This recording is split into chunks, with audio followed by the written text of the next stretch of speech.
Market లో invest చేసి మీ డబ్బులు డబుల్ చేసుకోవాలనుకుంటున్నారా? సుందరరామిరెడ్డి గారి లైవ్ సెమినార్ కి అటెండ్ అవ్వండి.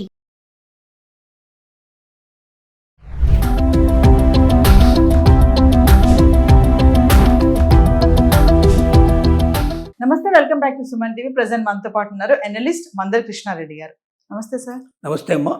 సార్, ఇప్పుడు భారతదేశంలోని అతిపెద్ద ప్రభుత్వ రంగ బ్యాంకులు ఏవైతే SBI, state bank of India, Punjab national bank ఒకటి, బ్యాంక్ ఆఫ్ బరోడా, ఇవన్నీ ఏంటంటే కస్టమర్స్ కి 1 lakh అంటే 1,00,000 వరకు క్రెడిట్ సౌకర్యాన్ని ఇస్తుందంట. అంటే అసలు ఎలిజిబిలిటీ ఏంటి, ఎందుకు అంటే ఈ క్రెడిట్ సౌకర్యాన్ని ఇవ్వడం కారణాలు ఏంటి అంటే ఒకసారి వివరాలకు. బ్యాంకింగ్ వ్యవస్థలోనే మొట్టమొదటిసారిగా ఒక ముఖ్యమైన నిర్ణయాన్ని 3 ప్రధానమైన బ్యాంకులు తీసుకున్నాయి.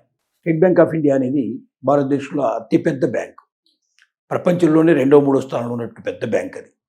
అలాగే మనకు బ్యాంక్ ఆఫ్ బరోడా కానీ, పంజాబ్ నేషనల్ బ్యాంక్ కానీ, ఈ 3 బ్యాంకులు ఒక నిర్ణయాన్ని తీసుకున్నాయి. అక్టోబర్ 1 నుంచి తమ ఖాతాదారుల్లో సెలెక్టెడ్ కస్టమర్స్కి, అంటే వాళ్ళు గత చరిత్ర అంతా చూస్తారు. గతంలో వాళ్ళు ఏమైనా వాళ్ళ రికార్డులు ఎట్లా ఉన్నాయి, వాళ్ళు రెగ్యులర్గా అమౌంట్ పే చేస్తున్నారా లేదా, ట్రాన్సాక్షన్స్ బాగున్నాయి లేదా, బాగుందా లేదా, అకౌంట్ పద్ధతులు ఎలా ఉన్నాయి మొత్తం చెక్ చేస్తారు.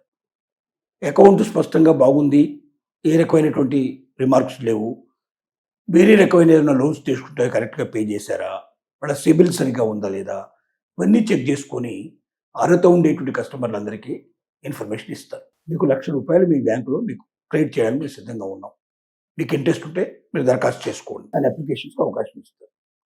మనం అప్లై చేసిన తర్వాత వాళ్ళు రేట్ ఆఫ్ ఇంట్రెస్ట్ ఏమిటి, ఇది ఎలా పే చేయాలి, ఇది ఎలా ఉంటుందంటే మినిమం 30 days నుంచి మ్యాక్సిమం 90 days టైం ఉంటుంది.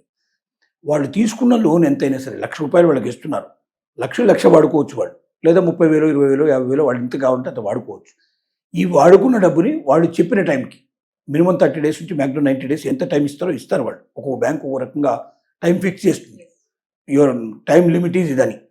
ఆ డేట్ లోపల పే చేసి మళ్ళీ వాడుకోవచ్చు. అది ఎప్పటికీ ఆ ₹1,00,000 వాడు క్రెడిట్ వాళ్ళకు ఉంటున్నట్టు లెక్క.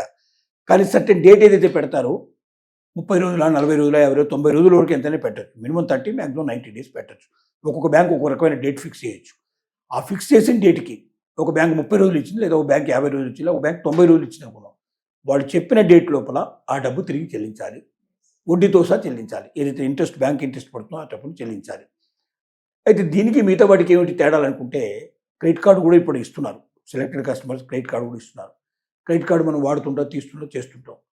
క్రెడిట్ కార్డు మీద ఛార్జెస్ ఎక్కువ పడుతుంటాయి. మీరు తీసినప్పుడల్లా, పెట్టినప్పుడల్లా ఛార్జెస్ ఎక్కువ పడుతుంటాయి. దీంట్లో తక్కువ పడే అవకాశం ఉంటాయి. దీంట్లో మనం ఏంటంటే చెక్ రూపంలో తీసుకోవచ్చు, లేకపోయినట్టయితే మనం ఏటీఎం కార్డు ద్వారా తీసుకోవచ్చు, లేదా మామూలుగా ఆన్లైన్ పేమెంట్ యూపీఐ ద్వారా కూడా పేమెంట్ చేసుకోవచ్చు. మొబైల్ బ్యాంకింగ్ ద్వారా కూడా మనం చేసుకోవడానికి మనకు అవకాశం ఉంది. మనకు ఉన్నటువంటి దాంట్లో 1 lakh ఎక్కువ మనకు వచ్చినట్టయితే అది మన బ్యాంకులోనే ఎప్పటికప్పుడు, సపోజ్ మన బ్యాంకులో ఇంత ముందే బ్యాలెన్స్ ఉందనుకోండి, ఇది వచ్చి దాంట్లో యాడ్ అవుతుంది. అప్పుడు ఏమవుతుంది, ఆటోమేటిక్గా మనం కట్టాల్సిన డబ్బులు దాంట్లో కలిసిపోయినట్టు లెక్క. ఒక రకంగా చెప్పాలంటే తీసుకున్న దానికి బ్యాంకింగ్ బ్యాలెన్స్ అది కూడా ఒక రకంగా చెక్ చేసుకోవడానికి పాసిబిలిటీ ఉంటుంది. అంటే మీకు అదనంగా డబ్బులు పడకుండా మిమ్మల్ని కాపాడే అవకాశాలు కూడా ఉంటాయి మీకు. కానీ ఇన్ టైంలో మీరు పే చేయకపోతే మాత్రం మీకు సివిల్ నాశనం అయ్యే అవకాశం ఉంటుంది, మీ మీద అన్ని రకాల యాక్షన్ తీసుకునే పాసిబిలిటీస్ ఉంటాయి. కాబట్టి ఇదేంటంటే అప్పు మాత్రమే. ఈ ₹1,00,000 మీకు అదనంగా ఇచ్చే అప్పు. ఈ అప్పుని మీరు చిరకాలం ఉండడానికి అవకాశం ఉంది. టైం లిమిట్ ఏం లేదు దీనికి. 6 months, 1 year ఉంచండి, 2 నెలలు ఏం చెప్పలేదు. మీ రికార్డు బాగున్నంత కాలం మీరు దీన్ని వాడుకోవడానికి అవకాశం ఉంటుంది. మీ రికార్డు పాడైనప్పుడు, అంటే ఇన్ టైంలో మీరు పే చేయలేని పరిస్థితి ఏర్పడితే మాత్రం రికార్డు పాడవుతుంది. నెక్స్ట్ మంతే మీకు దాన్ని స్టాప్ చేయడానికి అవకాశాలు ఉంటాయి. కాబట్టి ఎవరైతే కస్టమర్స్ బుద్ధిగా తీసుకున్నది వాళ్ళు ఏ డేట్ అయితే డైరెక్ట్ మ్యాక్సిమం డేట్ ఇచ్చారో ఆ డేట్ లోపల పేమెంట్ చేసి దానికి సంబంధించిన ఇంట్రెస్ట్ కూడా క్లియర్ చేసినట్టయితే ఎంతకాలం మీరు దాన్ని వాడుకుంటారో అంతకాలం ఈ ₹1,00,000 మీకు అదనంగా ఉన్నట్టే లెక్క. ఇది చాలా మంచిది కదా, ఎందుకంటే చాలామందికి వాళ్ళ అవసరాలు తీర్చుకోవడానికి ఉపయోగపడుతుంది. ₹1,00,000 అంటే మామూలు విషయం కాదు. ఏదైనా అర్జెంటుగా ఎమర్జెన్సీకి దీన్ని వాడుకోవడానికి అవకాశం ఉంటుంది. రెండోది ఖచ్చితంగా వాడుకొని తీరాలని ఏం లేదు. ₹1,00,000 అట్లాగే ఉంచితే వడ్డీ ఏం పడదు మీకు. మీకు అవసరమే రాలేదనుకోండి, ఆ ₹1,00,000 అట్లాగే ఉంచుకోవచ్చు. ఇన్ని సౌకర్యాలు దీంట్లో ఉన్నాయి. దీన్ని జాగ్రత్తగా చేసుకుంటే బాగుంటుంది. ఇది ఇంకా ఆలోచన దశలోనే ఇప్పుడు ఉంది. ఇప్పుడు అక్టోబర్ 1 నుంచి అమలు చేద్దామని అనుకున్నారు. అమలు చేస్తే మాత్రం ఇక అందరికీ ఇన్ఫర్మేషన్ వస్తుంది ముందుగా. ఆ ఇన్ఫర్మేషన్ బట్టి ఏ డేట్ వరకు వీళ్ళు అప్లై చేసుకోవాలి, అందులో ఎలిజిబిలిటీ ఉన్న వాళ్ళు ఎంతమంది చెక్ చేస్తారు. దీనివల్ల మొత్తం భారతదేశం లోపల కొన్ని కోట్ల మందికి ఒక అవకాశం దొరుకుతుంది. ఇంకా ఎస్బీఐలోనే కోట్ల మంది వాళ్ళు కలిగి ఉన్నారు, ఖాతాదారులు ఉన్నారు దాంట్లో. కాబట్టి వాళ్ళందరికీ మొత్తం పంజాబ్ నేషనల్ బ్యాంకు అట్లాగే బ్యాంక్ ఆఫ్ బరోడా తీసుకున్నట్టయితే కోట్ల సంఖ్యలో ఉంటారు. ఇన్ని కోట్ల మందికి ఒకేసారి ఒక్కొక్క ₹1,00,000 చొప్పున కోట్ల రూపాయలు ఒకేసారి బయటకు వచ్చే అవకాశాలు ఉన్నాయి. ఇంత క్రెడిట్ సౌకర్యం ఒకేసారి కలిగించడం వల్ల దేశం లోపల కొనుగోలు శక్తి బాగా పెరుగుతుంది, జిఎస్టీ బాగా పెరిగే అవకాశాలు ఉంటాయి, గవర్నమెంట్కి ఆదాయం కూడా చాలా ఎక్కువగా వచ్చే అవకాశం ఉంటుంది, కస్టమర్స్ అంటే ప్రజలకు కూడా కొంత సౌకర్యం కలిగే అవకాశం ఉంటుంది, కొన్ని కోట్ల మంది దీనివల్ల లబ్ధి పొందే అవకాశం ఉంటుంది.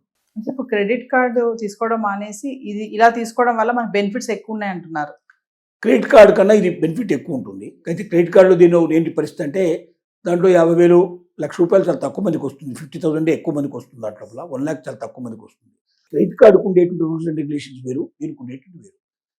రెండోది, క్రెడిట్ కార్డులో మీరు అమౌంట్ తీసినప్పుడల్లా మీకు దాని మీద ఛార్జెస్ పడుతూ ఉంటాయి. ఆ ఛార్జెస్ అవన్నీ కలుపుకుంటే మీకు కొంచెం ఎక్స్ట్రా పడే అవకాశాలు ఉంటాయి. ఒక రకంగా చెప్పాలంటే గొప్ప తేడా లేకపోయినప్పటికీ ఇది మీకు రుణం మీ అకౌంట్లో డబ్బులు ఉన్నప్పుడు ఏమవుతాయంటే మీరు సులభంగా పేమెంట్ చేసుకునే విధంగా మీరు బ్యాంకు వాళ్ళకి ఇన్స్ట్రక్షన్ ఇచ్చేసి నా అకౌంట్లో డబ్బు ఉన్నప్పుడల్లా మీరు దాంట్లో చేసేసేయండి, నాకు బ్యాలెన్స్ ఏముంటుంది దానికి ఇచ్చేయండి మీరు లెటర్ ఇచ్చినట్టయితే అప్పుడు ఏమవుతుంది, మీ అకౌంట్లో బ్యాలెన్స్ ఉన్నప్పుడు ఆటోమేటిక్ దాంట్లోకి వెళ్ళిపోతుంది. అంటే మీకు ఇంట్రెస్ట్ క్యాలిక్యులేషన్ కాదు. క్రెడిట్ కార్డులో ఆ ఫెసిలిటీ మీకు ఉండదు. క్రెడిట్ కార్డు మంత్ అంతా ఎంత పడారో ఒక నెల తర్వాత మీరు అది పే చేస్తే అది దాంట్లోకి వెళ్ళిపోతుంది. పే చేయకపోయినట్టు మీ మీద ఆటోమేటిక్గా పెనాల్టీ పడతాయి. దానికి ఆ తేడా ఉంది.